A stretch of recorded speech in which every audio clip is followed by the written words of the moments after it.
ইয়াত চোৱা black, tech, pack, পিক, লক,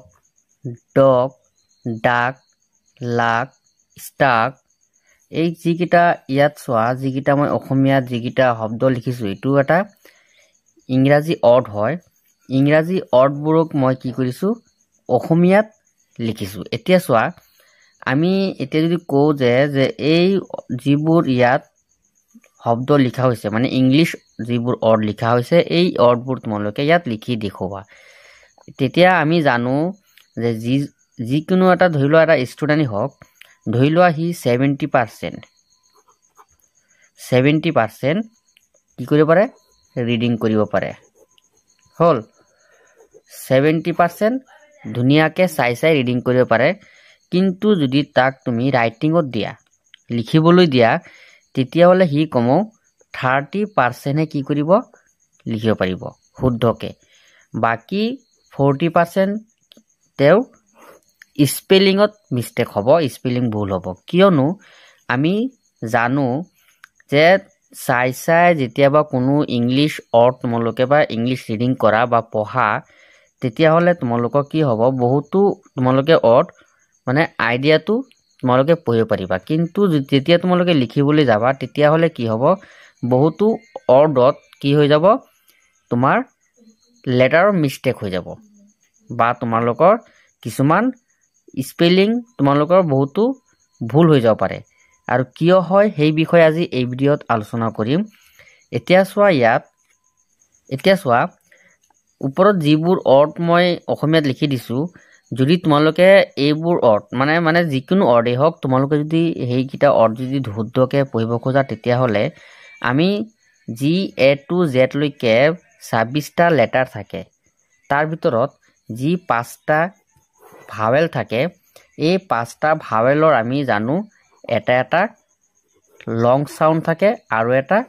short sound থাকে। আমি এই লং সাউন্ড আৰু এই শৰ্ট সাউন্ড কেইটা যদি আমি ধুনীয়াকৈ গম পাওঁ তেতিয়াহ'লে আমি অৰ্ডবোৰ অকণ শুদ্ধভাৱে পঢ়িব পাৰিম। এতিয়া চোৱা কাৰণ আমি যিকোনো অৰ্ডেই পঢ়োঁ যিকোনো অৰ্ডেই আমি লিখোঁ বা পঢ়োঁ এই 26টা লেটাৰৰ ভিতৰতে থাকে, ইয়াৰ বাহিৰত নাযায়, এইটো আমি সকলোৱে জানো। কিন্তু তথাপিও আমি স্পেলিং মিষ্টেক আমাৰ কিয় হয় কিয়নো আমি যিবোৰ ভাৱেল থাকে যিবোৰ কনচনেণ্ট থাকে সেইবোৰ যিবোৰ চাউণ্ড থাকে সেই চাউণ্ডবোৰ আমাৰ অকণ অসুবিধা হয়। আমি চাউণ্ডবোৰ কেতিয়া কেনেধৰণৰ চাউণ্ড আহে সেইবোৰ আমি জনাত অকণ অসুবিধা হৈ যায়। এতিয়া মই এটা এক্সাম্পল দি পেলাই তোমালোকক দেখুৱাই দিছোঁ চোৱাচোন। এতিয়া ধৰি লোৱা প্ৰথম যিটো লিখিছিলোঁ যে চোৱা যে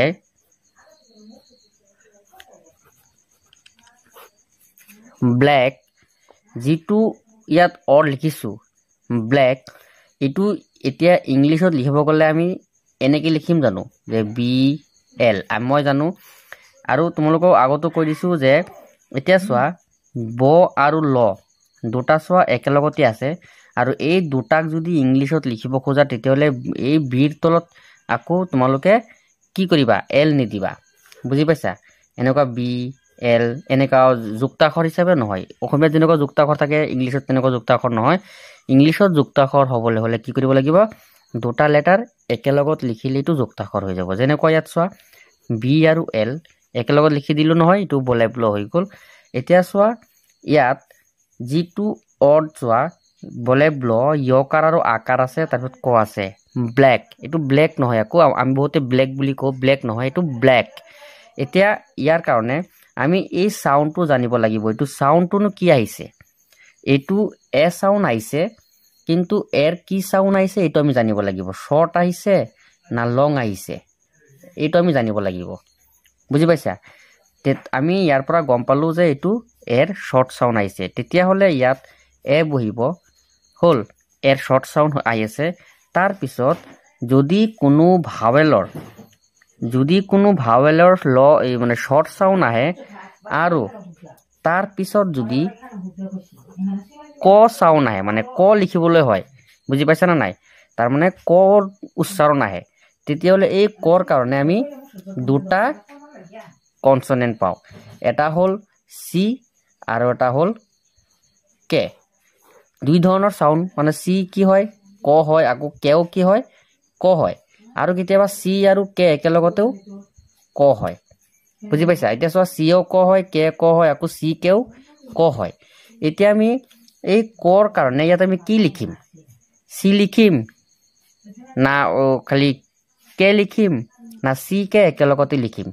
এইটো এটা আমাৰ ভিতৰত ডাউট এটা আহি যায় যে আমি এতিয়া কোনটো লিখিম বুজি পাইছা এতিয়া চোৱা ইয়াৰ কাৰণে আমি যেতিয়া কোনো সাউন্ড মানে কোনো ভাৱেলৰ সাউন্ড যদি শৰ্ট সাউন্ড আহে আৰু এই ভাৱেলৰ শৰ্ট সাউন্ডৰ কাৰণে যদি কি হয় তাৰ পিছত যদি ক সাউন্ড আহে মানে ক সাউন্ড আহে তেতিয়া হলে এনি তাত একেৰে নিখন্তে সি কে ব্যৱহাৰ কৰিবা বুজি পাইছা সি কে ব্যৱহাৰ কৰিবা যদি আমি সি কে ব্যৱহাৰ কিয় কৰিব লাগে তাৰ মানে হল যত এটো হল ক হল তাৰ আগত যেটো এ সাউন্ড আই আছে এটো শৰ্ট সাউন্ড আই আছে শৰ্ট সাউন্ড আই আছে এইটো কাৰণে আমি কি কৰিছো তাত সি কে বহাই দিছো হল এতিয়া সোৱা আৰু এটা যেনেকুৱা আৰু কি দিছিলো ইয়াত চাই লও কি দিছিলো ব্ল্যাক ট্যাগ পেক পিক লগ বুজি পাইছা মই ইয়াৰ ভিতৰত এটা এটো দেখুৱাইছো এতিয়া এটো যেতিয়া দেখুৱাইছো তোমালোকে এটো বুজি পাবা হল তেতিয়ালে মই এটো চাও হল পেক ইয়াত সোৱা এটা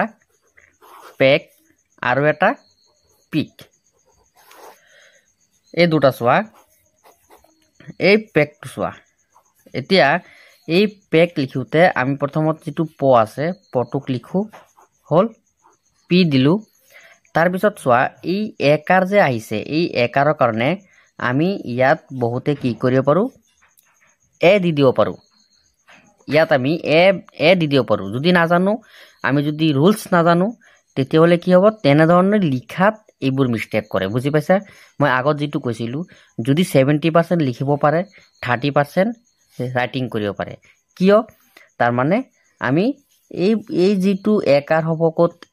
মানে কত এ হ'ব কত ই হ'ব তেনে ধৰণৰ মিস্টেকবোৰ বেছি আহি যায় ইৰ ঠাইত এ দি দিয়ে এৰ ঠাইত ই দি দিয়ে কি তেতিয়া আমি এতিয়া চোৱা ইয়াৰ যেটো একাৰ আছে একাৰ কাৰণে আমি কি দিম বহুতে একাৰ কাৰণে এ দি দিয়ে কিন্তু ইয়াত একাৰ কাৰণে এ নহব কি হ'ব ই হ'ব এতিয়া মই ইয়াত ই লিখিলো ইটো কিয় লিখিলো কাৰণ ইয়াত ক সাউন্ড আই আছে তাৰ মানে ক সাউন্ড আই আছে যেতিয়া ক সাউন্ড আহে আৰু ক সাউন্ডৰ আগৰ মানে যেটো ভাৱেল থাকিব কাৰণ এটো ওৱান সিলেবল অৰ্ড হয় তাৰ আগত যেটো ভাৱেল থাকিব তাত শৰ্ট সাউন্ড আহি আছে এইটো কাৰণে ইয়াত ক সাউন্ড আহি আছে এইটো কাৰণে ইয়াত কি কৰিব লাগিব সি কে লিখিব লাগিব যত সি কে লিখে তাৰ আগত মানে আমি নিশ্চয় গম পাম যে এটো কি হৈ যাব ভাৱেল শৰ্ট যিকিনো যেটো ভাৱেল তাক শৰ্ট সাউন্ড আহি আছে মানে এ থাকক ই থাকক অ থাকক শৰ্ট সাউন্ড আহি আছে এই শৰ্ট সাউন্ডৰ কাৰণে আমি এটো গম পালো যে ইয়াত ই হ'ব কাৰণ এ যদি হলেহেঁতেন তেতিয়া হলে এ সাউন্ড হলেহেঁতেন কিন্তু এটো ডাইৰেক্ট এ সাউন্ড হৈছে এটা হল এ এটা হল এ যেতিয়া আগত ব্ল্যাক লিখিছিলো ব্ল্যাকত ব্লে এনেকুৱা আহিছে আৰু এটো এ আহিছে এটা এটা এ দুটা কিন্তু একো নহয় এটা হল এ এটা হল এ এটো কাৰণে ইয়াত যেটো ই সাউন্ড আহিছে এটো একাৰ দৰে আহি আছে হল আৰু তাৰ পিছত ক সাউন্ড আছে তাৰ মানে সি কে ব্যৱহাৰ হ'ব কিয়নো তাৰ আগৰটো শৰ্ট সাউন্ড হল বুজি পাইছা এতিয়া চোৱা ইয়াত সি কে কিয় হৈ আছে তাৰ মানে যেটো পিছৰ ভাৱেল আছে এটো শৰ্ট সাউন্ড যদি এটো শৰ্ট সাউন্ড নহয় যদি লং সাউন্ড হলেহেঁতেন তেতিয়া অনলি কে হলেহেঁতেন সি কিন্তু নহলেহেঁতেন বুজি পাইছা এতিয়া হল এতিয়া এইখিনি হল এতিয়া পিকটো চোৱা ইয়াত প তাৰ মানে পি হ'ব আৰু হস্যিকাৰৰ কাৰণে আই হ'ব আৰু ইয়াত ক সাউন্ড কাৰণে সি কে হ'ব কিয় হ'ব কাৰণ ইয়াত আগৰ যেটো ভাৱেল আছে এটো শৰ্ট সাউন্ড দি আছে ই সাউন্ড দি আছে ইয়ে আয়ে যেতিয়া আই সাউন্ড দিব তেতিয়া গম পাবা এটো লং সাউন্ড আৰু আয়ে যেতিয়া ই সাউন্ড দিব তেতিয়া গম পাবা এটো শৰ্ট সাউন্ড বুজি পাইছা এইখিনি হল এইখিনি তোমালোকে অকন ধুনিয়াকে বুজি লবা অকন হেৰি হ'ব মানে অকন হাৰ্ড হ'ব কিন্তু তথাপিও তোমালোকে ইয়াত যদি শৰ্ট সাউন্ডটো ধুনিয়াকে বুজি পোৱা তেতিয়া হলে এটো ধুনিয়াকে তোমালোকৰ মানে স্পেলিং মিস্টেক নহব বুজি পাইছা এতিয়া চোৱা পিছৰ খিনি চোৱা যেনেকুৱা আৰু এটা চোৱা যেনেকুৱা কি আছিল ডাক এটো চোৱা এতিয়া চোৱা ডাক আৰু এটা ধৰি লোৱা যে ডিউক সৰি এটো হোৱা নাই ডিউক ডিউক এটা ডাক এটা ডিউক হ'ল এটা ডাক আৰু এটা হ'ল ডিউক এতিয়া ডাকটো চোৱা প্ৰথমতে ড আছে যেতিয়া নিশ্চয় ডিয়ে দিবা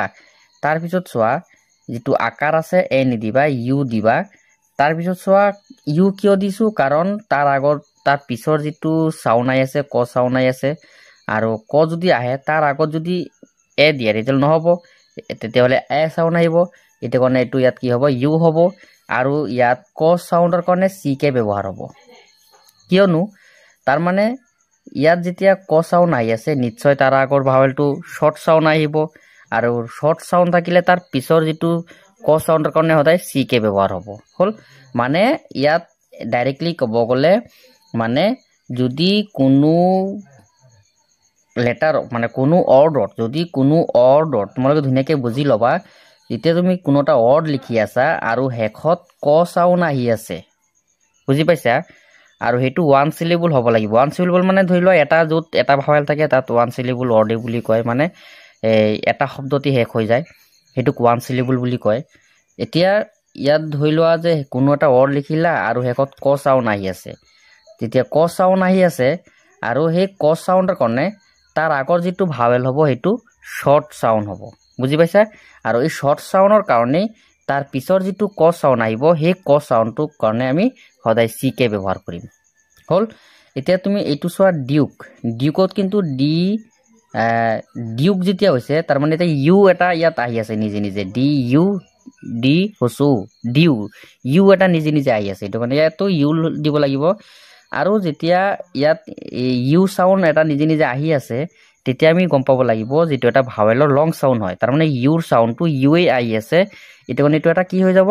লং সাউন্ড আহি যাব এটো কাৰণে আমি এটো বুজি পাব লাগিব যে ইউ সাউন্ড যেতিয়া আহি আছে তেতিয়া এটো ভাৱেলৰ লং সাউন্ড আহি আছে আৰু হেতুৰ কাৰণে ইয়াত অনলি কেই ব্যৱহাৰ হ'ব লগত এটা ই দি দিব লাগিব